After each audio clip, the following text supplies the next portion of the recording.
In the world of education, we often have to investigate and research situations to truly have an understanding for what's taking place in the student's learning. It is important that we are able to explore how students learn.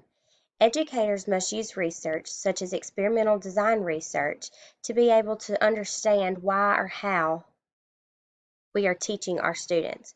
We must be able to understand our students' learning, and we can experience that and gain this understanding using experimental design research. Experimental design research directs connectly to the field of education. This research design in education is determined with a cause and effect relationship between variables. There are many studies done in the field of education that involve experimental design.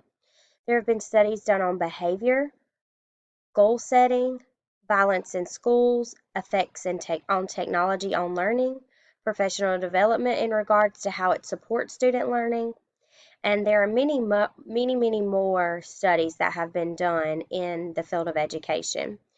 One specifically that I thought of that we use within our school district and at Blacksburg Middle School is the PBIS program, Positive Behavior Interventions and Support Systems. And this is a program that uses interventions and positive behavior support to analyze, correct behavior, support positive behaviors. This program is research-based and it's backed by experimental research.